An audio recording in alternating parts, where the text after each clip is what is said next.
আসসালামু আলাইকুম ওয়া রাহমাতুল্লাহ। আমার কথা শুনবার জন্য আমন্ত্রণ জানাচ্ছি। আমরা দেখেছি গতকালকে আমাদের প্রধানমন্ত্রী তারেক রহমান শিশু রামিসা যিনি নৃশংসভাবে খুন হয়েছেন, অত্যাচারের শিকার হয়েছেন, তার বাবা বিচার চাচ্ছে না কেন বাংলাদেশে বিচারহীনতার সংস্কৃতি চালু আছে সেই বাংলাদেশ স্বাধীনতার পরে থেকে। পাকিস্তান আমলে এত খারাপ অবস্থা বাংলাদেশে ছিল না। বিচারহীনতার সংস্কৃতি ভারতে এবং পাকিস্তানে বাংলাদেশের মতো এত প্রকটভাবে নাই। তাহলে এই যে ভাগাড়ের বাংলাদেশ, তেলাপোকাদের বাংলাদেশ, এই বাংলাদেশে তারেক রহমানের রামিসাদের ভাষায় যাওয়াটা কি পরিবর্তনের কোনো সূচনা করে? আমরা দেখেছি শেখ হাসিনা, ইলিয়াস আলী যাকে খুন করা হয়েছে, যার লাশ পদ্মা নদীতে ফেলে দেওয়া হয়েছে, এমন ডিজিএফআই আর্মির যে সেনা গোয়েন্দা সংস্থা আছে তাদের প্রত্যক্ষ তত্ত্বাবধানে সেই কাজটা হয়েছে। এখন হাসিনা ইলিয়াস আলীর ছোট বাচ্চা এবং ইলিয়াস আলীর বউয়ের সাথে তো তেমন একই রকম অভিনয় করেছিল। এখন তারেক রহমান কি সত্যিকার অর্থে বাংলাদেশে পরিবর্তন চাচ্ছেন কিনা? রামিসার বাসায় যাওয়াটা কেন আমরা ভালো চোখে দেখব, অথবা কেন আমরা সমালোচনার চোখে দেখব না? তিনি যেখানে আমাদের স্বাধীন বিচার বিভাগের যে সচিবালয়, যে জিনিসটা আলোচনা স্বাধীনতার পরে থেকে শুরু হয়েছে, 90-এর 3 দলীয় জোট চেয়েছে ঐক্যমতের ভিত্তিতে, এবং 24-এর বিপ্লব পরবর্তী বাংলাদেশের সমাজে 17 মাসের যেই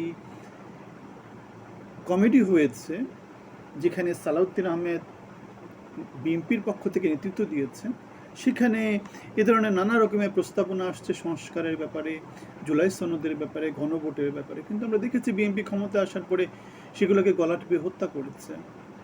সরকার প্রধান এবং দলীয় প্রধান এক ব্যক্তি হতে পারবেন না, সেই জিনিসপত্রগুলো আমরা দেখতে পাচ্ছি না কোথাও বাস্তবায়ন হচ্ছে। সুতরাং আমরা দেখতে পাচ্ছি নোয়াখালীর বেগমগঞ্জে আমরা দেখেছিলাম যে কোনো এক ব্যক্তি মনে হয় উপজেলা চেয়ারম্যান মেরে ফেলেছিল, পরবর্তীতে রাষ্ট্রপতি তাকে বেকসুর খালাস দিয়েছিল। সুতরাং এটাই হচ্ছে বাংলাদেশের আইন আদালত, এটাই হচ্ছে বাংলাদেশের তেলাপোকাদের রাজনীতি, এটাই হচ্ছে বাংলাদেশে সাধারণ জনগণের চাওয়ার প্রতি বৃদ্ধাঙ্গুলি দেখানো। এখন আসিয়া থেকে রামিসা, বাংলাদেশে এই যে বিচারহীনতার সংস্কৃতি চলতেছে, বাংলাদেশে শিশু নির্যাতন, বাংলাদেশে মানবাধিকারের লঙ্ঘন, বাংলাদেশে আইনের শাসনের প্রতি বৃদ্ধাঙ্গুলি, চোরাচালানি, মাদক পাচার, আমার ভাই তোমার ভাই, গাড়ির সামনের পিছনে যেভাবে দৌড়াদৌড়ি, এগুলার ভিতর থেকে আমরা যেটা দেখতে পাই সেটা হচ্ছে বাংলাদেশ পরিবর্তনের পথে হাঁটছে না। তাহলে পরিবর্তনের পথে অংশী হতে হলে আমরা চেষ্টা করছি। হাসিনার 17 বছরে আমরা চেষ্টা করেছিলাম, আমরা লুটপাটের কোনো কিছুতে অংশী হইনি, আমরা সরকারের প্রশাসন যন্ত্রের অংশী ছিলাম, কিন্তু আমরা শিক্ষকতাকে বেছে নিয়েছিলাম। আমরা আমেরিকাতে ইন্টেল কর্পোরেশনে কিছুদিন কাজ করেছিলাম, কিন্তু আমরা দেশকে বেছে নিয়েছিলাম। আমার বাবা মুক্তিযুদ্ধে অংশগ্রহণ করেছে, আমরা 24-এ অথবা 90 পরবর্তী, 90 থেকে শুরু করে বাংলাদেশের পক্ষে সব সময় দাঁড়িয়েছি, সত্য সুন্দরের পক্ষে দাঁড়িয়েছি। পরিবর্তনের অংশী যদি বাংলাদেশের সব মানুষজন আমাদের মতো করে হয়, বাংলাদেশে পরিবর্তন তো আসতেই হবে। সো আমরা চেষ্টা করছি, আপনি আপনার জায়গা থেকে চেষ্টা করছেন নাকি আপনি তেলাপোকাদের অংশ, লুটপাটের অংশ? আমরা ছিলাম হাসিনার পরাক্রমশালী ফ্যাসিজম তন্ত্রের সময় রেজিস্ট্যান্স, প্রতিরোধকারী লোকজন। আপনি ছিলেন ফ্যাসিজমের অংশ নাকি প্রতিরোধকারীদের অংশ ছিলেন? আপনি আবার এখন হয়ে গেছেন বিএনপি, এখন হয়ে গেছেন তেলাপোকাদের অংশ। মানুষ হতে পারেন না। সো বাংলাদেশ যদি পরিবর্তন আসতে হয়, পরিবর্তনের অংশী হতে হবে, পরিবর্তন চাইতে হবে। সুবিধাভোগীদের বাংলাদেশ আমরা দেখতে পেয়েছি। সেজন্যই আমরা দেখতে পাই এখানে যারা সত্য সুন্দরের পক্ষে থাকে তারা ক্ষমতার অংশী হয় না, যারা লেজুর বৃত্তির রাজনীতি করে তারা ক্ষমতার অংশী হয়, এবং ক্ষমতার যারা অংশী হয় কিছুদিন পর পর তারা গিরগিটি হয়ে যায়, কালার চেঞ্জ করে, এই বিএনপি করে, এই আওয়ামী লীগ করে, এই জামাত করে, কিন্তু বাংলাদেশের পক্ষে কোনো কথা বলে না। ক্ষমতার অংশী হয়, বাংলাদেশের জনগণকে লুটে পুটে খায়।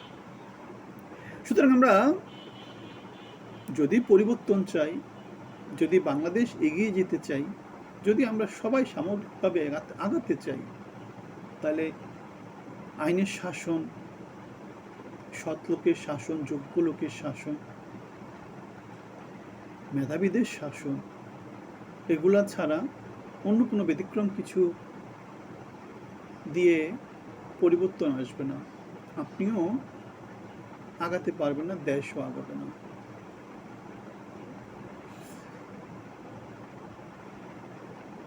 যে সমাজে চোর ডাকাত বদমাস শাসন করে, যেমন আমরা 24-এর শাসন আমরা দেখেছিলাম, 24-এর আন্দোলনে সলিমুল্লাহ খান একটা কথা বলেছিল, যে খুনি সে খুনের বিচার করে না, যে চাঁদাবাজ সে চাঁদাবাজের বিচার করবে না, যে দর্শক সে দর্শকের বিচার করবে না, যে চোরাচালানি সে চোরাচালানির বিচার করবে না। রাজনৈতিক দলগুলা যেহেতু বেসিক্যালি এ ধরনের তেলাপোকাদের নিয়ে, সুতরাং সেখানে বিচারের আশা করা যাবে না। রামিসার বাবা সে কথাটাই বলেছে। সুতরাং সভ্যতার আলো পড়ুক, পরিবর্তনের সূচনা হোক আমাদের সবার মধ্য দিয়ে। তেলাপোকাদেরকে, ফ্যাসিস্টদেরকে, জুলুমবাজদেরকে, চাঁদাবাজদেরকে, দুর্নীতিবাজদেরকে না বলার এখনই সময়।